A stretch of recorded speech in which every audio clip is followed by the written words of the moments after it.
What if your dreams aren't random? What if every image, every strange scene that visits you at night carries a message, not from the noise of your mind, but from somewhere deeper? Every night, when you close your eyes, a new world quietly unfolds. Your body rests, but your mind begins to travel. You step into places you've never been. You meet people who no longer exist in your life, sometimes even those who never did. You feel fear, joy, sadness, or peace as if it's all real. And then you wake up, heart beating, eyes blinking, trying to remember what just happened. Most people call it just a dream. But what if it's not just anything?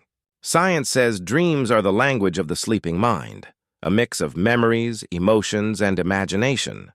When we enter deep sleep, especially the REM stage, our brain becomes active again. It organizes our thoughts, connects pieces of memory, and sometimes creates strange, beautiful, or frightening stories.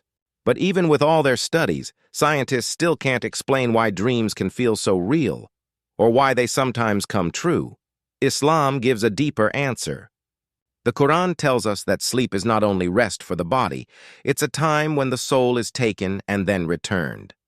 It is Allah who takes away the souls at the time of their death, and those that do not die during their sleep. He keeps those for which he has decreed death and releases the others until an appointed time. Surah Az-Zumar 39:42. This verse shows that something beyond the physical happens every night. When you sleep, your soul, that unseen essence of who you are, leaves for a short journey. And in that unseen world, it may witness images, emotions, or messages that your waking mind cannot fully understand. Dreams, then, are not meaningless. They are glimpses from that unseen journey. Sometimes your dream may reflect what's inside you, your fears, desires, or confusions. Other times, it can be a whisper from the divine, a sign, a comfort, or a warning. The Prophet Muhammad said that a true dream is one part of 46 parts of prophethood. That means among the dreams you see, a few can carry truth, not through fantasy, but through light. But before we speak about divine dreams, think about the ones you've had yourself. Have you ever dreamed of falling and felt that pull in your stomach before waking? Or dreamed that you were flying freely through the air? Or found yourself running endlessly but never reaching anywhere? Scientists call these dream archetypes. They are patterns seen across the world, from the most modern cities to ancient tribes. It's as if humanity shares a secret language of the night. Falling often means losing control. Flying may mean freedom or a new beginning. Running without reaching may mean fear of failure or exhaustion. But Islam adds something more profound. Your dreams aren't only reflections of your emotions. They are also reflections of your soul. When your heart is heavy, your dreams become dark. When your heart is peaceful, your dreams become light. The Prophet said that there are 3 kinds of dreams. Dreams from Allah, which are good and comforting. Dreams from your own mind, shaped by what you think about. And dreams from Shaitan, meant to scare or confuse you. So not every dream is a message. Some are noise, but among them, there may be one that carries something real. A message meant only for you. Think of the story of Prophet Yusuf, A.S., the one whose entire life was shaped by a dream. He was a young boy when he saw a vision, so vivid that it stayed with him forever. He told his father, "Oh, my father, indeed I saw in a dream 11 stars and the sun and the moon. I saw them prostrating to me." Surah Yusuf 12:4. It was not an ordinary dream. It was a prophecy. That single dream carried the story of his destiny, the pain, the patience, the rise, and the mercy that would follow. But at that moment, neither Yusuf, A.S., nor his father knew how the dream would unfold. His father, Yaqub, A.S., told him gently not to share it with his brothers, for not everyone understands the meaning of divine dreams. Years passed.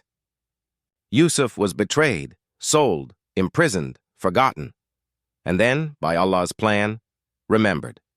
And one day that dream came true exactly as he had seen.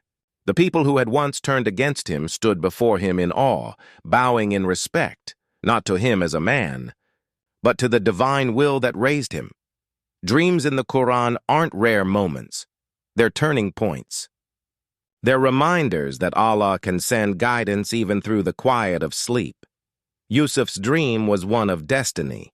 Ibrahim A.S. saw a dream of sacrifice, a test of obedience. The Prophet Muhammad saw dreams that came true like the light of dawn. So when you dream, don't rush to call it random. Maybe your soul was shown something, a reflection, a warning, or a mercy. In today's world, people study dreams through psychology and neuroscience. They speak of symbols, water for emotion, teeth for fear, houses for the self. But thousands of years ago, Islamic scholars had already studied dream interpretation. Ibn Sirin, one of the early Muslim scholars, wrote a book explaining dream meanings, not as superstition, but as a reflection of faith, purity, and intention. He explained that dreams should never be treated like fortune-telling. They are personal. They belong to your own heart, your own connection with Allah. Two people may see the same image, but its meaning could be completely different for each. Because meaning lives in the soul, not in the symbol alone. When you wake up from a dream that moves you, don't rush to forget it. Stay still for a moment. Close your eyes again. Ask yourself, what did I feel? Because the emotion inside a dream often carries more truth than the image itself.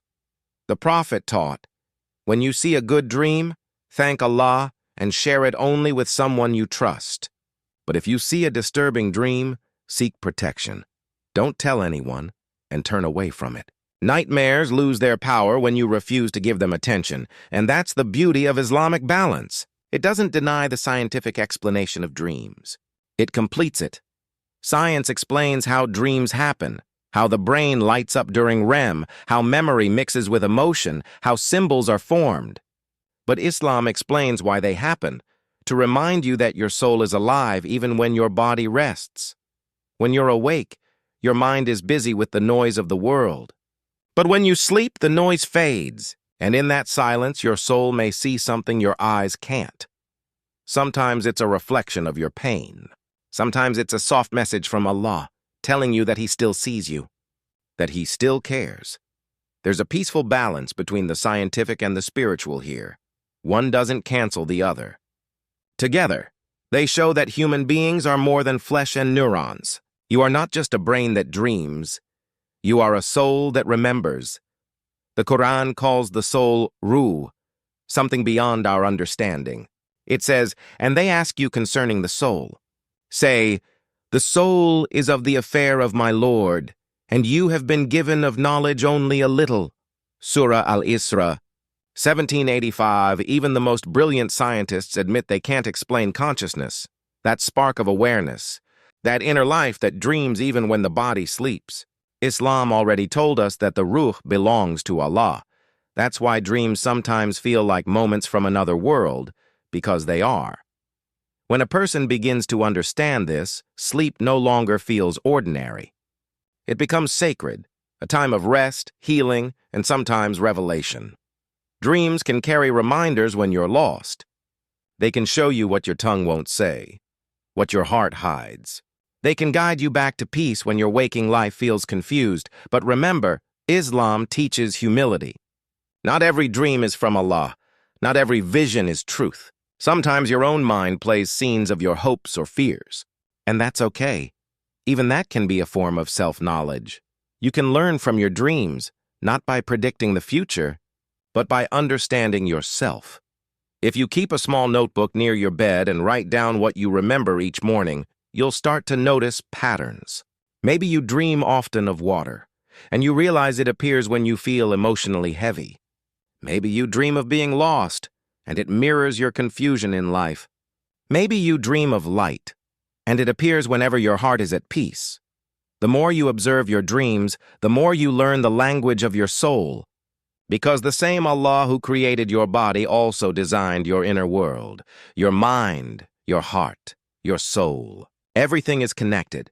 The Prophet said that when a believer sees a good dream, it's a gift. It can bring comfort and hope.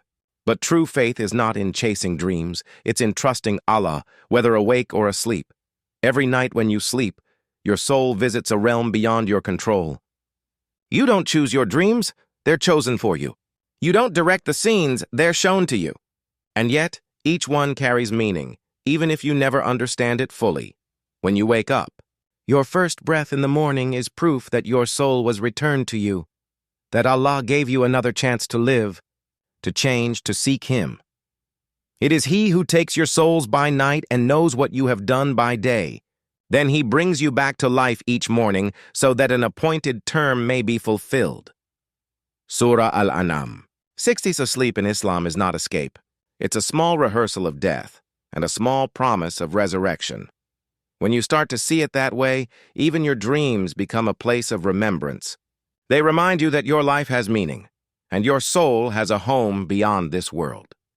When you begin to see sleep as more than just rest, your nights stop feeling ordinary. You start to realize that every dream, whether beautiful or confusing, carries a piece of your own reflection. It's not just a movie your brain plays. It's your inner world trying to speak to you in a language without words. Think of it like this. When you're awake, your mind speaks louder than your soul. But when you sleep, your mind quiets down and your soul finally whispers. Sometimes those whispers come as memories, sometimes as lessons, and sometimes as signs. People today run after dream interpretations on social media or try to find quick answers in online lists. Seeing water means this. Dreaming of flying means that. But dreams aren't that simple. They are personal as fingerprints. The same image can mean peace for one person and fear for another. Because what matters most in a dream is not the picture. It's how you felt inside it. If you want to understand your dreams, you don't need to decode them like puzzles. You just need to listen to what they made you feel. Did it leave you calm or restless? Hopeful or afraid? That emotion is the key. In Islam, interpretation, tabir al-ruya, is not fortune-telling. It's reflection. The early scholars said that true understanding of dreams comes with faith, humility, and purity of heart. The Prophet Yusuf, A.S., didn't just interpret dreams. He understood their meaning through the light Allah placed in him. When he was in prison, 2 men came to him with dreams they couldn't explain. One said, "I saw myself pressing wine." The other said, "I saw myself carrying bread on my head, and birds were eating from it." Yusuf, A.S., listened, prayed, and then interpreted their dreams. But before explaining, he reminded them that this knowledge was from Allah, not from himself. Dreams, he showed, are not games. They're responsibilities. If Allah lets you understand one, it's not to show superiority. It's to help others find peace. Today, even modern psychology agrees that dreams can heal. When we sleep, our brains process emotions we couldn't handle during the day. That's why people who are stressed often have intense or vivid dreams. The mind is trying to clean what the heart couldn't. But the believer sees even that cleaning as mercy, because Allah gives the soul a way to heal, even when the tongue can't speak it. The Prophet taught a simple and wise way to live with dreams. When you see something good, thank Allah. When you see something bad, seek His protection. And when you see something meaningless, simply let it go. This attitude keeps the heart calm. It keeps your nights peaceful and your faith strong. Remember, not every dream carries a message from Allah. Some are from your thoughts, some from shaitan, and some from Allah's mercy. The difference is in the feeling. A dream from Allah leaves peace in your chest, even if it's serious. A dream from yourself fades with time, and a dream from shaitan feels heavy and dark. When you wake up shaken, say, "A'udhu billahi minash shaitanir rajim." I seek refuge in Allah from the cursed devil, and turn to the other side before going back to sleep. That's what the Prophet advised. It's simple, but it protects the soul from unnecessary fear. Islam doesn't ask you to chase dreams. It teaches you to face life with awareness. And yet, dreams can still be doors to deep reflection. Sometimes they reveal truths we ignore when awake. For example, someone might dream of being trapped, not realizing it mirrors the way they feel trapped in real life. Another might dream of endless roads, not seeing that their soul feels lost or directionless. Dreams are gentle mirrors. They show you what you avoid seeing in the mirror of life. But beyond that psychological layer, there's something more sacred. The Ruya Salihah, the righteous dream. These are the dreams that bring comfort, hope, or guidance. They can come to anyone whose heart is connected to Allah.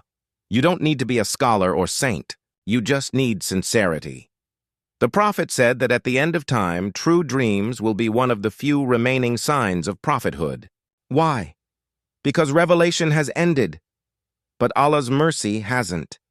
He still sends light to hearts, sometimes through thoughts, sometimes through dreams. So when you wake up from a dream that feels meaningful, don't rush to share it online or with strangers. Keep it between you and Allah, or with someone wise and trustworthy. Sometimes a dream's wisdom is only meant for your heart. If the dream shows something good, it's a gift. If it shows something hard, it might be a lesson. And if it makes no sense, it may simply be a reflection of your wandering mind. There's peace in not needing to understand everything. Not every mystery needs solving. Some are meant to humble us, to remind us that knowledge belongs to Allah alone. And above every possessor of knowledge is one more knowing. Surah Yusuf 12:76. In our modern world, people try to measure everything, even the unseen. They study the brain, track REM cycles, scan dreams through neural imaging. They know which parts of the brain light up when you dream of faces or movement. But no machine can measure meaning. No technology can touch the soul, because dreams don't belong to the brain. They belong to the ruh, the spirit that Allah breathed into every human being. When science says, "We don't know why people dream," the Quran reminds us, "The soul is of the affair of my Lord." So instead of separating the two, see the harmony. Science explains how your body rests and your brain organizes memory. Islam explains that while your body sleeps, your soul is traveling through a realm you can't see, a realm where signs are shown and truths are whispered. Sometimes that whisper is healing. Sometimes it's warning. Sometimes it's just Allah's way of reminding you that He's still with you, even when you're unconscious. The Prophet's own dreams often came true as he saw them. Before the revelation of the Quran, his first experiences of prophethood were through dreams that unfolded clearly, like dawn. His wife, Aisha, R.A., said, "The first revelation that began for the messenger of Allah was the true dream. He would not see a dream except that it came true as clearly as the break of day." That tells us something profound.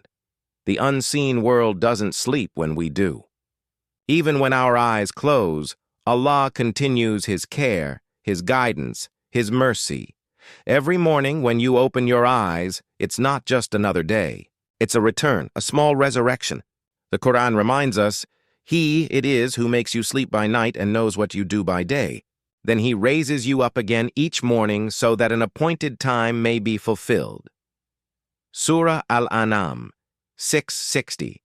Sleep is a pause between two worlds, the world of the body and the world of the soul. And in that pause, Allah gives you space to heal, to reflect, to see. So how do you live with your dreams? How do you make sense of this nightly world between life and death? Start simple. Each morning, sit quietly for a moment before you check your phone or rush into your day. Think about what you saw. Don't analyze it, just notice. Write it down if you can. Keep a small journal, even a single line. Over time, you'll start to see patterns, not magical signs, but emotional truths. You'll notice when your dreams become calm, it's often because your heart is at peace. When they turn confusing, it's usually when your thoughts are heavy. And when they turn bright and comforting, it's when your faith feels strong. Dreams can't predict your life, but they can reveal where your soul stands. And sometimes, that's all you need to realign yourself. If you start to feel more conscious of this connection, the body sleeping, the soul traveling, Allah watching, your whole view of life begins to shift. You stop feeling lost in random events. You start to see that everything, even your dreams, is part of a divine conversation. You speak to Allah through prayer. He responds through events, feelings, people, and sometimes through dreams. This awareness gives peace. It softens your fears, because you realize you're never alone, not even in the silence of your sleep. When you finally understand that your dreams aren't random, you stop running from them. You stop calling them strange. You start listening. You start feeling gratitude for every sign, every reminder, every night that gives your soul a moment to breathe. Maybe your dream isn't meant to predict the future. Maybe it's just meant to tell you, you're being seen. That Allah knows your pain, your struggle, your longing, even when you can't say it out loud. Indeed, He is with you wherever you are. Surah Al-Hadid 57:4, that's the essence of it all. Dreams aren't proof of magic, they're proof of mercy. They're moments when the Creator lets you see that the veil between this world and the next is thinner than you think. So tonight, when you close your eyes, don't rush into sleep like it's nothing.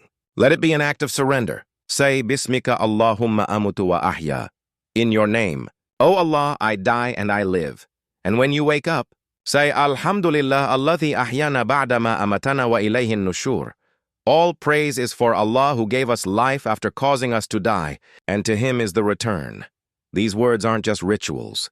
They're reminders of the truth you live every night. That sleep is a mercy, death is not the end, and dreams are bridges between both. Every night, your body sleeps on earth, but your soul wanders through a world you can't see. Every morning, you wake not by habit, but by divine permission.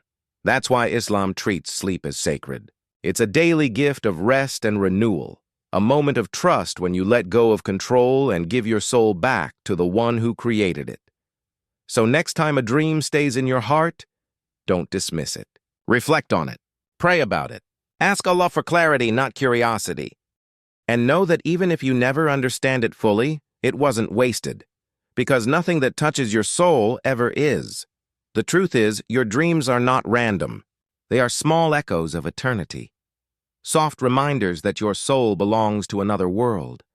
And maybe, every time you dream, it's Allah's way of calling you closer, not through thunder or words, but through images that speak in silence. So listen gently, breathe deeply, and sleep with faith, knowing that even in the stillness of night, you are seen, guided, and loved. Because the one who created the day also created the night, and both are filled with signs for those who reflect. And of His signs is your sleep by night and day and your seeking of His bounty. Indeed, in that are signs for people who listen. Surah Ar-Rum 30:23, your dreams are not random. They are part of your story.